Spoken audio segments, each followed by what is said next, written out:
Hello नमस्कार साथियों, स्वागत है आपका मेरे यूट्यूब चैनल पर। आज हम कबीरदास जी द्वारा रचित साखियाँ और शब्द यानी कि पद है वो देखेंगे, यानी कि उन्होंने कौन कौन सी साखियाँ और शब्द के माध्यम से अपने विचार प्रकट किए हैं। यह कक्षा 9वीं का पाठ है, क्षितिज पुस्तिका में NCERT पर आधारित है। अब हम कबीर के बारे में जान लेते हैं। कबीर कौन थे? कबीर के जन्म और मृत्यु के बारे में अनेक किंवदंतियाँ प्रचलित है, यानी कि अनेक विवाद है कि कबीर कहाँ तो जन्मे और कहाँ उनका देहांत हुआ था। कहा जाता है कि सन 1398 में काशी में उनका जन्म हुआ और सन 1518 के आसपास मगहर में देहांत हुआ, यानी कि मगहर एक जगह है, वहाँ पर उनका देहांत हो गया, उनकी मृत्यु हो गई। कबीर ने विधिवत शिक्षा नहीं पाई थी, परंतु सत्संग, पर्यटन तथा अनुभव से उन्होंने ज्ञान प्राप्त किया था। यानी कबीरदास जी है वो कभी स्कूल नहीं गए थे। उन्होंने सत्संग के द्वारा यानी कि भजनों को दूसरों से सुनकर, पर्यटन घूम घूम कर और अपने अनुभवों से ही ज्ञान को प्राप्त कर लिया था। भक्तिकालीन यानी कि जो कबीर है वो भक्तिकालीन समय से संबंध रखते हैं। भक्तिकालीन निर्गुण संत परंपरा के प्रमुख कवि कबीर की रचनाएं मुख्य कबीर ग्रंथावली में संग्रहित है, यानी कि जो इनकी प्रमुख रचनाएं हैं वो कबीर ग्रंथावली में है, किंतु कबीर पंथ में उनकी रचनाओं का संग्रह बीजक ही प्रमाणिक मान जाता है। लेकिन उनकी प्रामाणिकता है वो सिर्फ बीजक में ही मानी जाती है। बीजक एक संग्रह है उनकी रचनाओं का। कुछ रचनाएं गुरु ग्रंथ साहिब में भी संकलित है। कबीर अत्यंत उदार, निर्भय तथा सद्गृहस्थ संत थे। राम और रहीम की एकता में विश्वास रखने वाले कबीर ने ईश्वर के नाम पर चलने वाले हर तरह के पाखंड, भेदभाव और कर्म कांड का खंडन किया है। यानी कि ये जगह समाज में कुरीतियाँ चाली बांगो विरोध करियो। उन्होंने अपने काव्य में धार्मिक और सामाजिक भेदभाव से मुक्त मनुष्य की कल्पना की है। ईश्वर प्रेम, ज्ञान तथा वैराग्य, गुरु भक्ति, सत्संग और साधु महिमा के साथ आत्मबोध और जगत बोध की अभिव्यक्ति उनके काव्य में हुई है।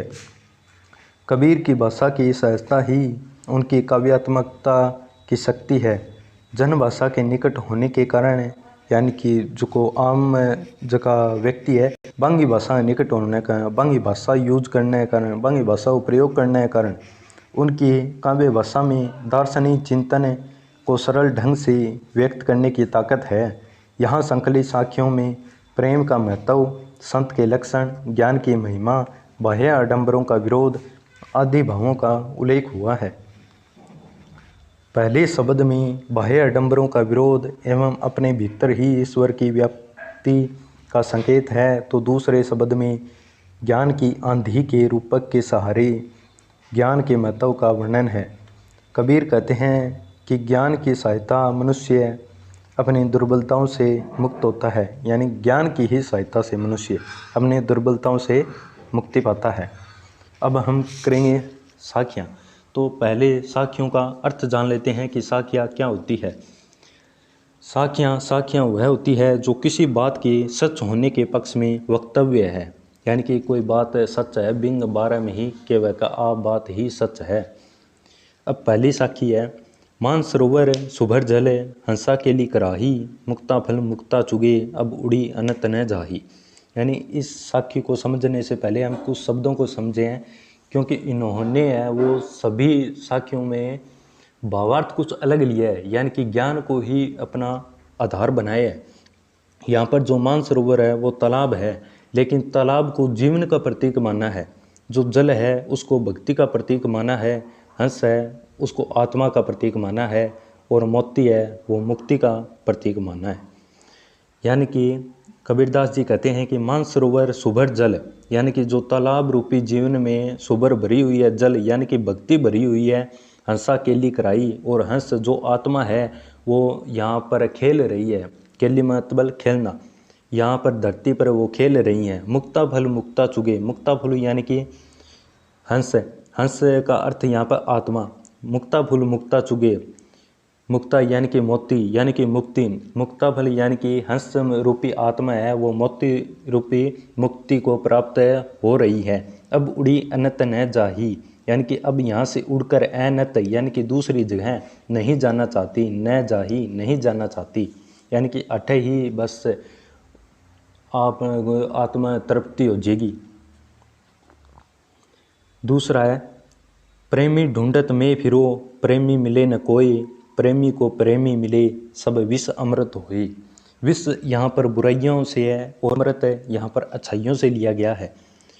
तो कबीरदास जी कहते हैं प्रेमी ढूंढत में फिरो, यानी कि मैं ईश्वर, जो ईश्वर प्रेमी है उसको मैं ढूंढता फिर रहा हूँ, प्रेमी मिले न कोई, और मुझे कोई ऐसा प्रेमी नहीं मिला जो ईश्वर की साकार या निराकार रूप में सच्ची आराधना करता हो। प्रेमी को प्रेमी मिले सब विष अमृत होए। और अगर सच्चे प्रेमी को सच्चा प्रेमी मिल जाए, यानी कि मानो कि एक जो सदा ही सत्य बोलता है या बहुत ही गुणवान व्यक्ति है, वह एक गुणवान व्यक्ति से मिल जाए तो गुण बहुत बढ़ जाते हैं। और वही निर्गुण व्यक्ति से या कोई अगर अनिष्ट करने वाला है उससे मिल जाए तो वह बहुत ही अनिष्ट हो सकता है। प्रेमी को प्रेमी मिले, यानी कि वह उस व्यक्ति को जो ईश्वर भक्ति करता है उसको ईश्वर भक्ति करने वाला ही मिल गया, सब विष अमृत होए। तो जो बुराइयां हैं वो उसकी अच्छाइयों में बदल जाएगी, यानी कि वो भी थोड़ी बहुत बुराइयां बता देगो कतेर में ये बुराइयां हैं। तीसरा है हस्ती चलिए ज्ञान की सहज, दुलिच्चा डारी, स्वान रूप संसार है भूकन दे जकमारी। यानी कि हस्ती का अर्थ है हाथी, लेकिन हाथी रूपी ज्ञान लिया है यहाँ पर। हस्ती चाहिए ज्ञान की सहज दुलिच्चा डारी, यानी कि जो हाथी है हमें हाथी रूप में ज्ञान प्राप्त करना है, सहज दुलिच्चा डारी, और उसके ऊपर दुलिच्चा भक्ति रूपी वस्त्र है जिस पर बैठकर सवारी करते हैं, वह डालकर ज्ञान का प्राप्त करना है। स्वान रूप संसार है, स्वान का अर्थ है कुत्ता, यानी कि कुत्ते रूप में यह संसार है। भूकन दे जकमारी, यानी कि कुत्ते को काम ही भौंकना होता है, यानी कि संसार का काम ही भौंकना है, कहना है, तो उनको कहने दो, कोई समस्या नहीं है। अब चौथी सके हैं पखा पखी के कारण सब जग रहा भुलान, निरपक होई के हरि भजे सोई संत सुजान। यानी पखा पखी यानी पक्ष विपक्ष के कारण सब जग रहा भुलान, सब जग को भुला दिया है। निरपक यानी निष्पक्ष होई के हरि भजे सोई संत सुजान, यानी कि जो पक्ष और विपक्ष के कारण में पढ़ते हैं, यानी कि वो पक्ष है वो निरपक्ष है, यानी कि मतभेदा में पड़ जाए तो वो सारा संसार ने भुला देवे। लेकिन जो यूँ निरपक्ष रेवे, यूँ अलग रेवे और हरि गो भजन करे, यानी कि निर्गुण जो को भगवान है बिन माने, तो भजे सोई संत सुजान, वो ही संत सुजान है, यानी कि वो ही बहुत बढ़िया संत मानी जाएगा। हिंदू मुआ राम कही, मुसलमान खुदाई, कहे कबीर सो जीवता जो दोहूं के निकट न जाई। यानी कि हिंदू मुआ यानी कि मर गया, राम कही यानी हिंदू कहते हैं कि हिंदू मुआ राम कही मुसलमान खुदाई, यानी कि हिंदू जो कहते हैं कि राम जो मर गया है वह है परम पूज्य वह है, और मुसलमान खुदा को कहते हैं कि वह जो खुदा है। कही कबीर सो जीवता, यानी कि कबीर कहते हैं कि वह सो का अर्थ है वह, यानी कबीर कहते हैं कि वह जो जीवित है जो दोनों के निकट न जाए, यानी कि उन जो व्यक्ति इन दोनों से अलग है वही मैं जीवित मान रहा हूँ। दोहूं यानी कि दोनों के निकट न जा रहा हो, यानी कि वो दोनों को ही नहीं मान रहा हो, अपना सच्चा कर्म कर रहा हो, यानी कि कर्म की प्रतिभा बताइए इसमें। छठी साखी है काबा फिरी काशी भया, राम ही भया रमीर, मोट चून में धा भया बैठी कबीरा जिम। यानी काबा फिरी का अर्थ होता है बदल कर, काबा फिरी काशी भया, यानी काबा को बदल कर काशी हो गया है। राम ही भया रमीम, और राम है वो रहीम हो गया है, यानी कि जो राम है वो हिंदू धर्म का है और रहीम है वो मुस्लिम धर्म का है। मोट चून मैदा भया, यानी कि जो मोटा अनाज है वो मैदा हो गया है, यानी कि ईश्वर भक्ति के कारण, ईश्वर की आराधना करने के कारण जो मोटा अनाज था वो मैदा हो गया है, मैदा एकदम बारीक होता है, वह हो गया है बैठी कबीरा जी। और उसको बैठ कर है, कबीर है, ग्रहण कर रहे हैं। जीम का अर्थ होता है ग्रहण।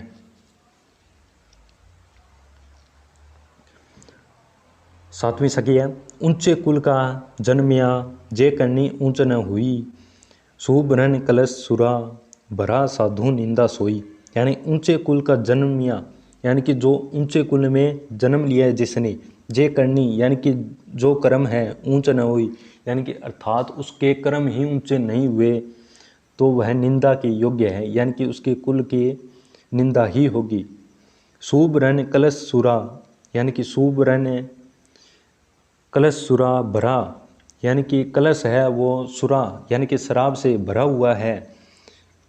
साधु निंदा सोई, यानी कि साधु निंदा सोई तो भी उसकी निंदा होगी। यानी कि अगर एक सोने का भरा हुआ कलश है, सोने कलश है जो शराब से भरा हुआ है और वो भी कोई पी रहा है तो उस साधु है वो भी निंदा करेंगे, चाहे वो कितना ही सोने का क्यों ना हो, यानी कि कितनी वो संपत्ति हो क्यों ना हो।